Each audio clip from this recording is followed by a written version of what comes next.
To turn now to immigration and border security. We know it's an issue that's important to Republicans, Democrats, voters across the board in this country. Vice President Harris, you were tasked by President Biden with getting to the root causes of migration from Central America. We know that illegal border crossings reached a record high in the Biden administration. This past June, President Biden imposed tough new asylum restrictions. We know the numbers since then have dropped significantly. But my question to you tonight is, why did the administration wait until 6 months before the election to act? And would you have done anything differently from President Biden on this? So I'm the only person on this stage who has prosecuted transnational criminal organizations for the trafficking of guns, drugs, and human beings. And let me say that the United States Congress, including some of the most conservative members of the United States Senate, came up with a border security bill which I supported. And that bill would have put 1,500 more border agents on the border to help those folks who are working there right now overtime trying to do their job. It would have allowed us to stem the flow of fentanyl coming into the United States. I know there are so many families watching tonight who have been personally affected by the surge of fentanyl in our country. That bill would have put more resources to allow us to prosecute transnational criminal organizations for trafficking in guns, drugs, and human beings. But you know what happened to that bill? Donald Trump got on the phone, called up some folks in Congress, and said, kill the bill. And you know why? Because he'd prefer to run on a problem instead of fixing a problem. And understand, this comes at a time where the people of our country actually need a leader who engages in solutions, who actually addresses the problems at hand. But what we have in the former president is someone who would prefer to run on a problem instead of fixing a problem. And I'll tell you something, he's gonna talk about immigration a lot tonight, even when it's not the subject that is being raised. And I'm gonna actually do something really unusual, and I'm gonna invite you to attend one of Donald Trump's rallies, because it's a really interesting thing to watch. You will see during the course of his rallies, he talks about fictional characters like Hannibal Lecter. He will talk about windmills cause cancer. And what you will also notice is that people start leaving his rallies early out of exhaustion and boredom. And I will tell you, the one thing you will not hear him talk about is you. You will not hear him talk about your needs, your dreams, and your desires. And I'll tell you, I believe you deserve a president who actually puts you first, and I pledge to you that I will. Vice President Harris, thank you. President Trump, on that point, I want to get your response. Well, I would like to respond. Let me just ask, though, why did you try to kill that bill, and successfully so? That would have put thousands of additional agents and officers on the border. First, let me respond as to the Please. rallies. She said people start leaving. People don't go to her rallies. There's no reason to go. And the people that do go, she's bussing them in and paying them to be there, and then showing them in a different light. So she can't talk about that. People don't leave my rallies. We have the biggest rallies, the most incredible rallies in the history of politics. That's because people want to take their country back. Our country is being lost. We're a failing nation. And it happened 3.5 years ago. And what's going on here, you're going to end up in World War III, just to go into another subject. What they have done to our country by allowing these millions and millions of people to come into our country, and look at what's happening to the towns all over the United States. And a lot of towns don't want to talk. It's not going to be Aurora or Springfield. A lot of towns don't want to talk about it because they're so embarrassed by it.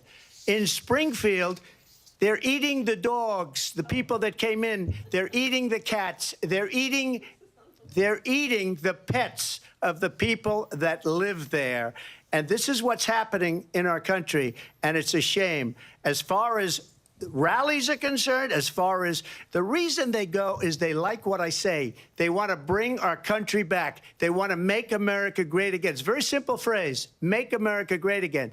She's destroying this country, and if she becomes president, this country doesn't have a chance of success. Not only success, we'll end up being Venezuela on steroids. I just want to clarify here. You bring up Springfield, Ohio, and ABC News did reach out to the city manager there. He told us there have been no credible reports of specific claims of pets being harmed, injured, or abused by individuals within the immigrant community. Well, I've seen people on television. Let me just say here, this is the people on television say my dog was taken and used for food. So maybe he said that, and maybe that's a good thing to say for a city manager. I'm not taking this from television. But the people on television saying their dog was eaten by the people that went there. Again, the Springfield city manager says there's no evidence of that. Vice We'll President find Harris, out. I'll let you respond to the rest of what you've heard. You talk about extreme. You know, this is, I think, one of the reasons why in this election I actually have the endorsement of 200 Republicans who have formerly worked with President Bush, Mitt Romney, and John McCain, including the endorsement of former Vice President Dick Cheney and Congress member Liz Cheney. And if you want to really know the inside track on who the former president is, if he didn't make it clear already, just ask people who have worked with him. His former chief of staff, a four-star general, has said he has contempt for the Constitution of the United States. His former national security advisor has said he is dangerous and unfit. His former Secretary of Defense has said the nation, the Republic, would never survive another Trump term. And when we listen to this kind of rhetoric, when the issues that affect the American people are not being addressed, I think the choice is clear in this election. President Trump, I'll give you a quick minute to respond here. Thank you, because when I hear that, see, I'm a different kind of a person. I fired most of those people. Not so graciously. They did bad things or a bad job. I fired them. They never fired one person. They didn't fire anybody having to do with Afghanistan and the Taliban and the 13 people whose were just killed, viciously and violently killed. And I got to know the parents and the family. They didn't fire. They should have fired all those generals, all those top people, because that was one of the most incompetently handled situations anybody has ever seen. So when somebody does a bad job, I fire him. And you take a guy like Esper. He was no good. I fired him. So he writes a book. Another one writes a book. Because with me, they can write books. With nobody else can they. But they have done such a poor job, and they never fire anybody. Look at the economy. Look at the inflation. They didn't fire any of their economists. They have the same people. That's a good way not to have books written about you. But just to finish, I got more votes than any Republican in history by far. In fact, I got more votes than any president, sitting president, in history by far. Let me continue on immigration. It was what you wanted to talk about earlier, so let's get back to your deportation proposal that the vice president has reacted to as well. President Trump, you call this the largest domestic deportation operation in the history of our country. You say you would use the National Guard. You say if things get out of control, you'd have no problem using the U.S. military. Police, yes. You also said you would use local police. How would you deport 11 million undocumented immigrants? I know you believe that number is much higher. Take us through this. What does this look like? Will authorities be going door to door in this country? Yeah, it is much higher because of them. They allowed criminals, many millions of criminals.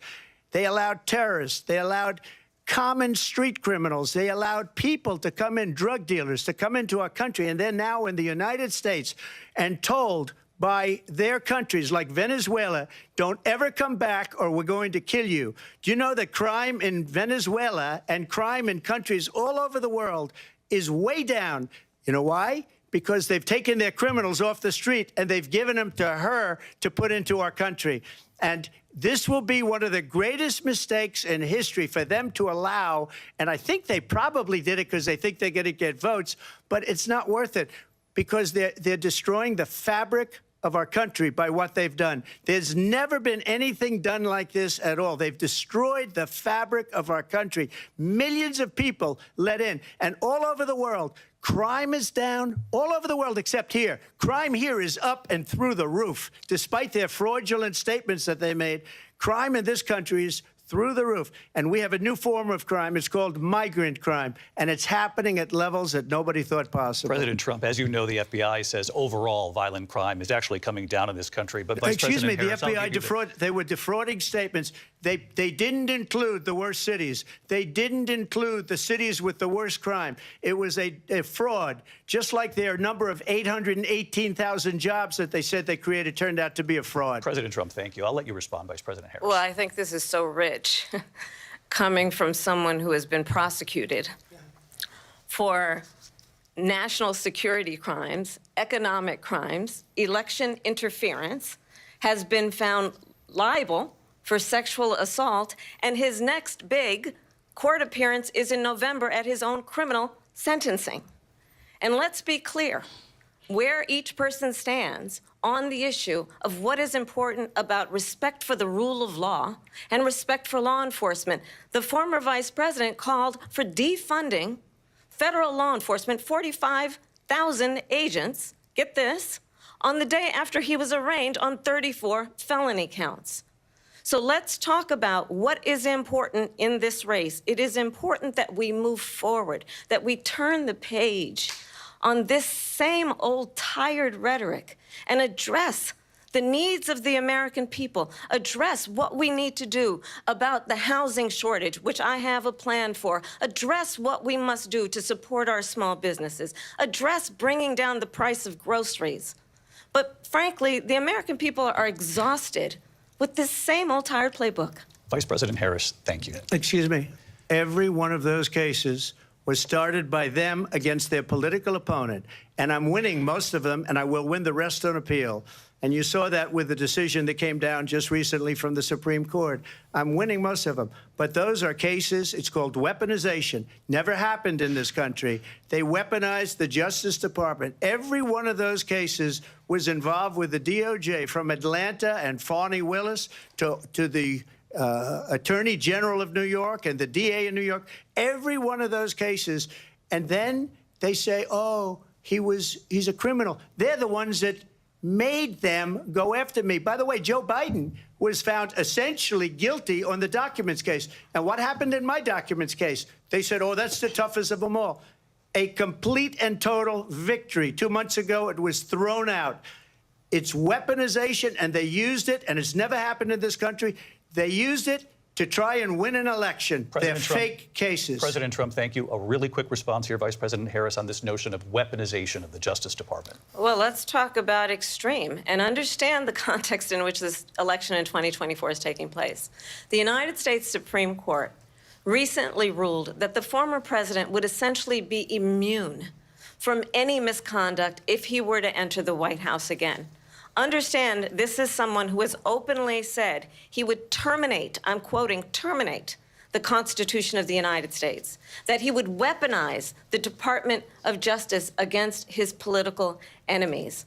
Someone who has openly expressed disdain for members of our military. Understand what it would mean if Donald Trump were back in the White House with no guardrails, because certainly we know now the court won't stop him. We know J.D. Vance is not going to stop him.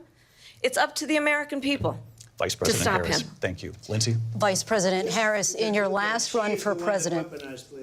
This is the one that weaponized, not me. She weaponized. I probably took a bullet to the head because of the things that they say about me. They talk about democracy. I'm a threat to democracy. They're the threat to democracy with a fake Russia investigation We do have a lot that to get. went nowhere. We have a lot to get to. Lindsay?